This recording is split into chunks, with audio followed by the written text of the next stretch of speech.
મારા ભાગ્યમાં દુકાન આવી, આવ્યું મોટું સુખ રે. મમરા ભાઈ ને સાયકલ આવી ને ભોળા દાદા ને ભૂખ રે. તમે જુઓ, પેલા મમરાભાઈ દુકાને બેસતા, હવે દુકાન નો શેઠ હું બની ગયો. હવે રોજ હું દુકાને બેહીશ. જો બોલો અહીંયા બેઠા તો હવે તો દુકાન મારી છે, તો હું તો દુકાને જ બેઠો હોઉં ને. એ હારું એક બિસ્કિટ નું પેકેટ આપો. લાવો 5 રૂપિયા. જો બોલો દુકાનમાં બધી વસ્તુ મેં લખાવેલી છે, મારી પાસે થોડા પૈસા લેવાના હોય. મેં તમને સાયકલ આપી, સાયકલ માંથી એક વસ્તુ કાઢી. ના ના તો પછી લાવો પૈસા. બકુલભાઈ હવા નો ભૂસ્યો છું, એક બિસ્કિટ નું પેકેટ તો આપો. એમ નહીં આલે હો, પૈસા આપો તો આ વસ્તુ મળશે.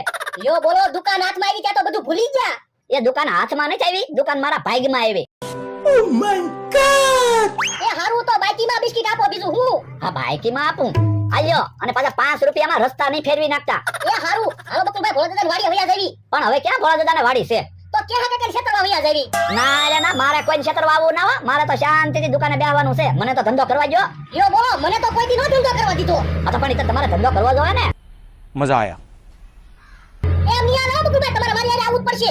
એ હારું, જો તો હું મેજિક લેતા આવું. પણ મેજિકમાં હું કામ ખોટું ડીઝલ ભાગું. તો હું કઈ હાલીને થોડો આવું? એ હું તમને સાયકલમાં બેહાડી લઈ જાઉં. હવે તો હાલો. એ હારું.